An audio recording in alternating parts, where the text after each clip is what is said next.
Dungeon Podcast, Episode 2, 6 news articles.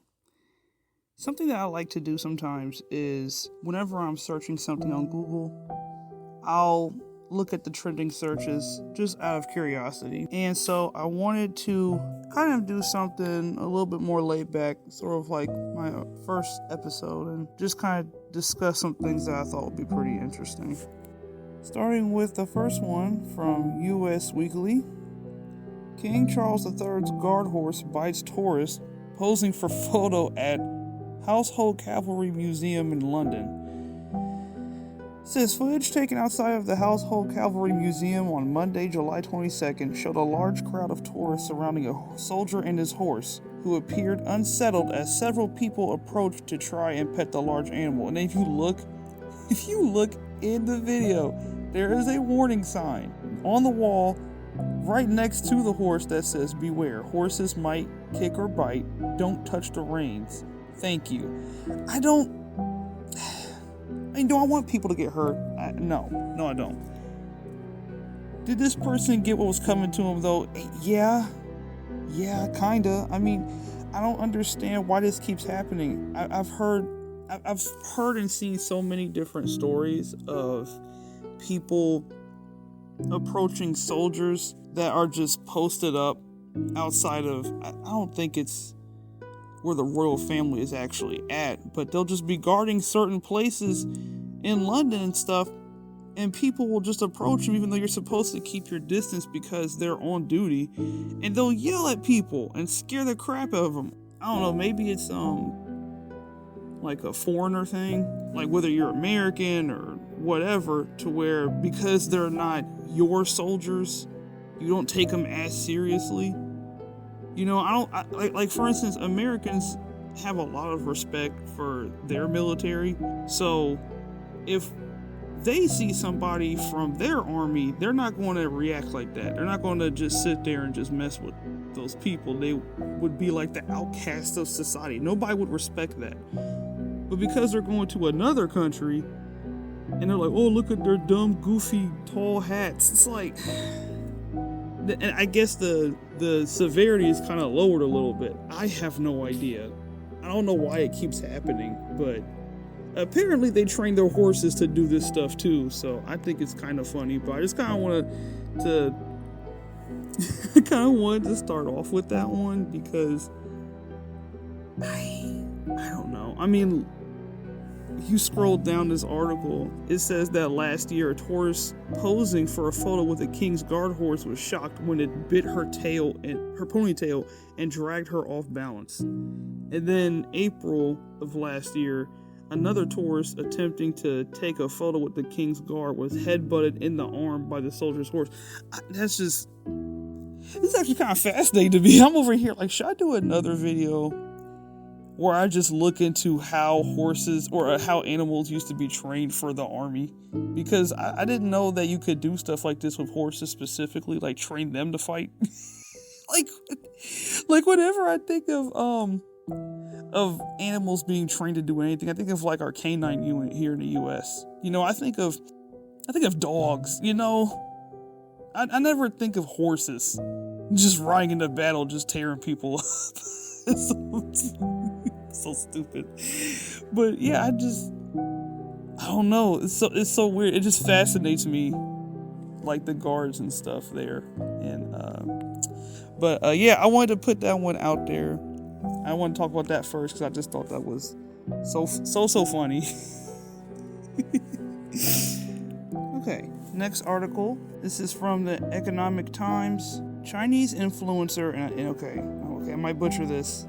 If anybody other than my mother is listening to this and you just happen to be Chinese or at least know how to speak it, then I am so sorry. Chinese influencer Han Xiaoting dies while participating in live eating challenge. It says she's 24 years old and she passed away on July 14th while live streaming a 10-hour eating binge. She gained popularity for her mukbang, mukbang? I'm gonna say mukbang videos, and she would eat a lot of food while interacting with her viewers. Her stomach was found to be terribly deformed, and full of undigested food during an autopsy. As per the reports of Daily Star, okay, so I'm Gen Z, so I remember around the time that mukbangs first got famous, and I only saw them on YouTube. I knew that Koreans and Chinese people were live streaming themselves, but I think when Americans first started, I think it was mainly through maybe hour-long videos where we would just eat like a normal to semi-normal sized meal while just talking about our day or whatever. At least I think that the American influencers who popularized that for Western civilization, I think that's how they did it, was through shorter form content. But yeah, it just kind of blew up. And then now you have people like, what's his name? Nikocado Avocado, and I think Shane Dawson did a couple times. But yeah, it's just such an odd phenomenon, and it's gotten worse and worse. But I think this is the first person I've ever heard die from this. It's just such an odd thing. Such an odd thing that got famous so quickly. You already know what the dangers are. I mean, obviously binge eating is not healthy for you, and then on top of that, these people aren't binge eating salads. It's I don't know about, once again, I don't know anything about the Asian people that have started these trends that with the foods they eat or anything like that. I think I remember that one girl, she was eating the live octopus tentacles, and I think they got stuck in her throat at some point or something, or I forgot what it was, but I remember something like that happened, but I don't really know what they eat. But I know over here, people were eating things like these big old bowls of noodles, and the spicy food challenge where they'll have hot Cheetos and the candies and all these other different things. And I know a lot of people do things I ordered every single item from McDonald's, or I ordered everything from Chick-fil-A or something, or eating 5 whole pizzas, and then the video will only be an hour long. I'm I can't even eat one pizza within that amount of time in one sitting. I don't understand how you guys are eating even half the amount of food that you guys do. It's honestly kind of terrifying to think about, that people are going to these lengths for money, attention, whatever. Because we understand the basic stuff, the things that everybody wants attention for, like their appearance, or how much money they already have, or what kind of car or what kind of house they have. But you never go to food automatically when you think of what influencers do in order to get more followers and views and stuff. So it's kind of one of those weird phenomenons where you're like, oh, okay, another reason to log off social media sometimes. So you either don't have to see stuff like this, or to run away from the temptation of being one of these people, because I'm sure there have been people out there who are like, oh, I could do that. I eat so much, and I'm funny sometimes. I can totally do this. But yeah, I feel bad for her and anybody that actually personally knew her, not her fans. Anybody who actually was related to her or was friends with her in real life, my heart goes out to them, because this is just it's just sad for so many different reasons, but mainly just because it doesn't matter how crazy trends online are, or how crazy a stunt or a prank or whatever is. No one should ever die from the things that they're doing, so. Okay, next one is taken from Yahoo News. It says, in a press release issued July 12th, The Royal Canadian Mounted Police confirmed an inflatable lifeboat carrying 2 dead bodies had washed ashore at Sable Island National Park Reserve near the coast of Halifax. On July 22nd, the police issued a second statement confirming that the Nova Scotia Medical Examiner Service had identified the boat's occupants as a 70-year-old man and a 54-year-old woman from British Columbia. Multiple outlets later confirmed the adventurers' identities as Sarah Packwood and Brett Clibbery, a married couple. They were initially reported as missing last month on June 18th. Oh, wait, hold on. After not being heard from since leaving Nova Scotia's coast the previous week in their 42-foot yacht. That is crazy. Wait, so they came back? Hold on, did I read this right? From British Columbia, confirmed it. Oh, no, never mind. They were just examined by the people in Nova Scotia. I thought it was saying that they had washed back onto the shore of Nova Scotia. I was like, wait a minute, hold on. Never mind. Their intended destination was the Azores, the Portuguese islands in the middle of the Atlantic. Dang. Oh my gosh. This sounds crazy. The trip was intended to take 21 days, but evidence indicates that the couple did not make it far. GPS device was last detected on June 13th, just days after the departure, about 40 miles southwest of where their bodies were found. Oh my gosh. At least they were found though. I mean, it's not one of those freaking Bermuda Triangle type of situations. My goodness. Police said that the 2 deaths are not believed to be suspicious in nature, but that investigation is nonetheless underway to determine what occurred. Whoa, the couple's yacht, the Theros, has not been recovered. They didn't even find the... Okay, so they were found on the lifeboat. So they escaped for some reason, I'm hearing. And it says that they have been profiled by The Guardian in 2020 for their seafaring adventures. They were known for their nautical prowess. Huh. Wow, this is insane. This is actually kind of like a, what was I getting ready to say, head scratcher? I find it pretty interesting. It feels like like the beginning of one of those crime shows that my grandma always watches, where it's just kind of like these just 2 bodies just wash up ashore. The detectives are like, okay, let's try and figure this out. By the end of the episode, it's like the last person you would ever suspect. That is wild. So, like, we know that they had to escape for some reason. I'm guessing that the yacht sank at some point. I mean, it had to if they're in a lifeboat. I mean, it had to have at least been, was it taking on water. So, but that kind of sucks that they couldn't make it, alive. Well, not kind of sucks, but you know what I'm trying to say. It's sad that they couldn't make it back alive. Which means that they probably either didn't have any resources, any food or water or anything, or they probably ran out way before they were found. Whew. Oh, their son said something on Facebook. A moving tribute to his father and stepmother. Okay. They were amazing people, and there isn't anything that will fill the hole that has been left by their so far unexplained passing. Living will not be the same without your wisdom, and your wife was quickly becoming a beacon of knowledge and kindness. I miss your smiles, I miss your voices, you will be forever missed. And we will just leave it there. Okay, so I don't know if anybody has heard of this, but I think that this is just so petty and so funny.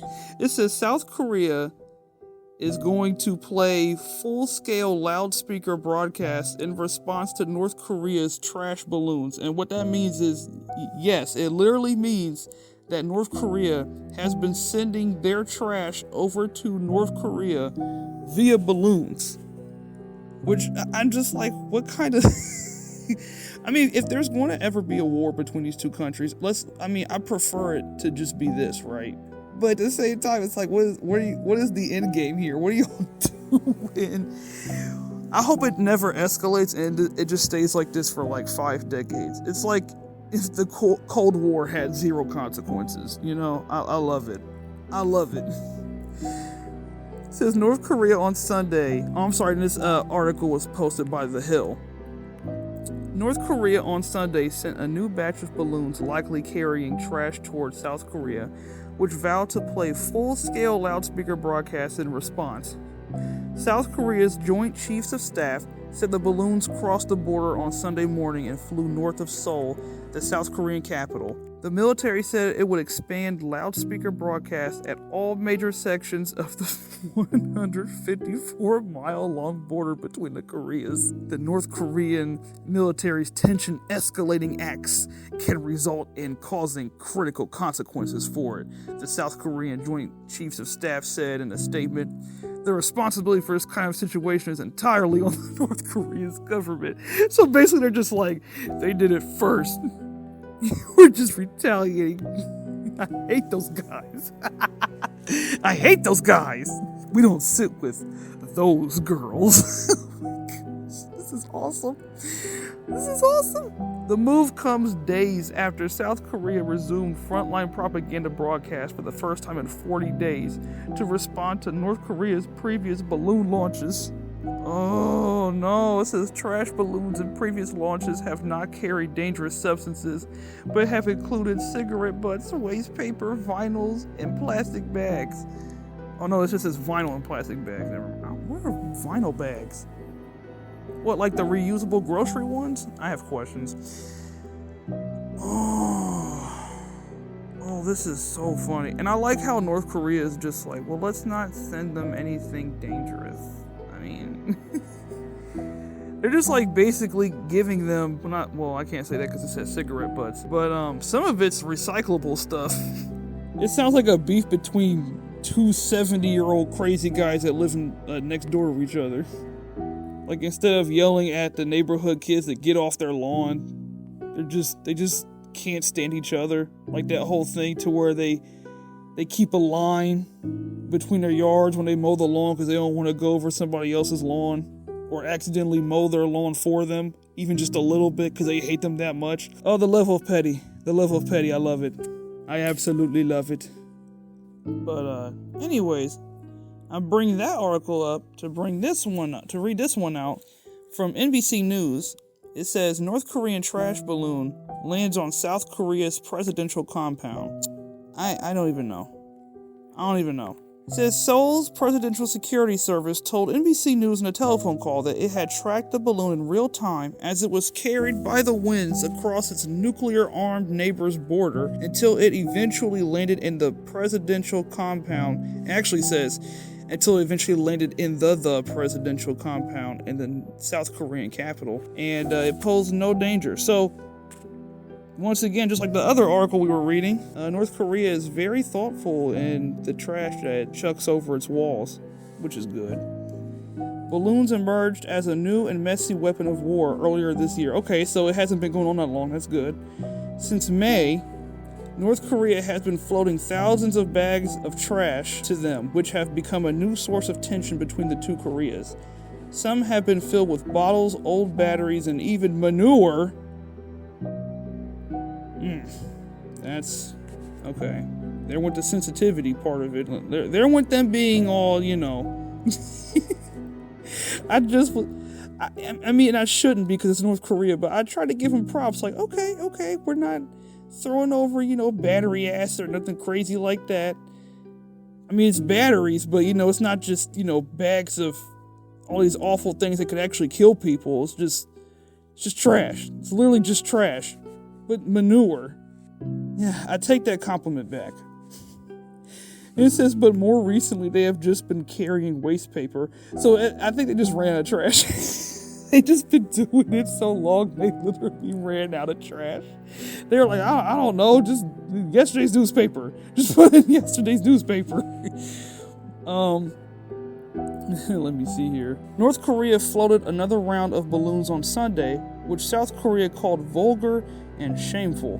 It responded by blaring K-pop through loudspeakers across the border.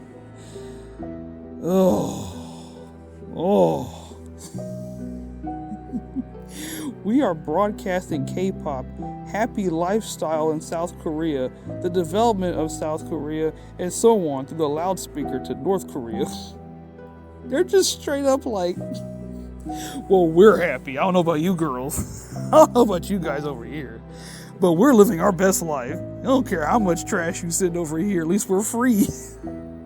That's crazy. But honestly though, that's probably the worst thing you could do to North Korea is to just, I guess, deprogram the masses. Like, I don't understand. I get it. It's just funny. I'm at a loss for words just because I can't relate to having this type of feud with the country being in America. I mean, like a country that close to the point to where you could feud like that.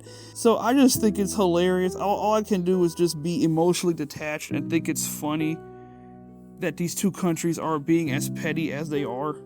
And they're just doing mundane stuff. I really wish that all world wars were like this, because this is gold. Like, you can report on it, you can talk about how they don't like each other and not feel bad about it, because they're just doing little dumb stuff. Nobody's dying.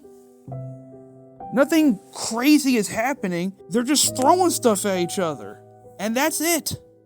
That's the gag.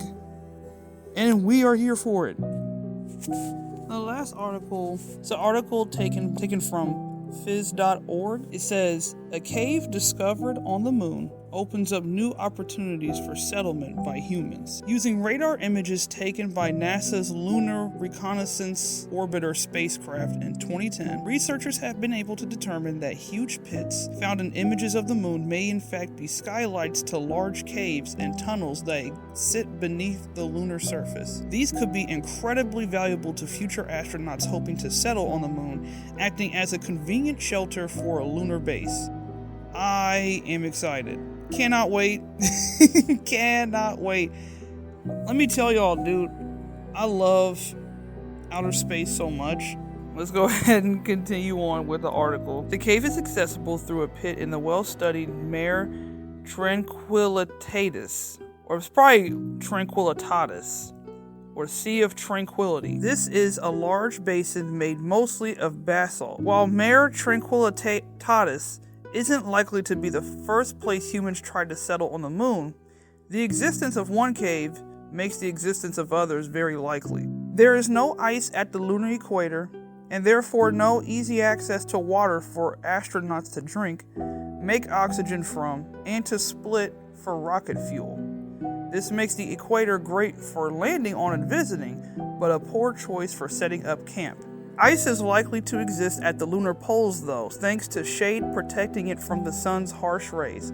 So the poles are our first choice for starting to settle on the moon, as it reduces the amount of water we would need to take with us. Alright, and yeah, it just goes on and on about, the possibility of being able to land on the moon and start a colony there.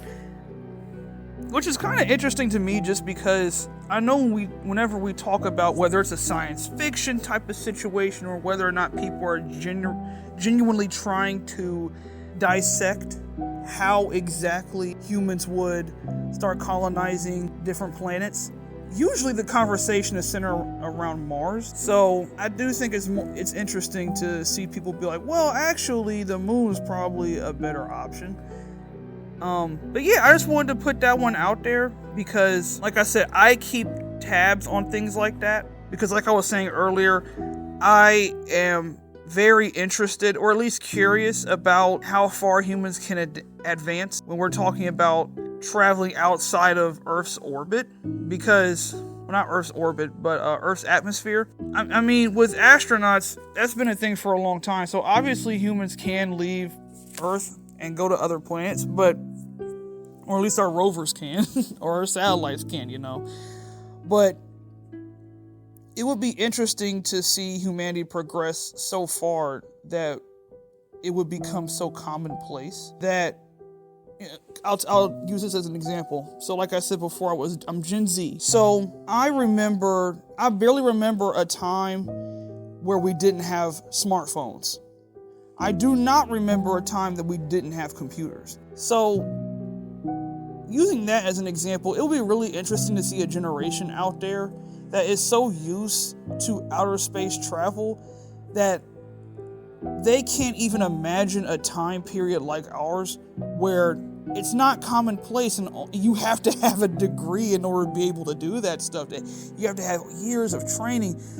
Whereas in that hypothetical generation where they're so used to it, we would have perfected that craft by then. Like, that's just so mind-boggling to think about, but it's so fascinating at the same time. I am genuinely interested and just excited by that possibility so much. I just love it.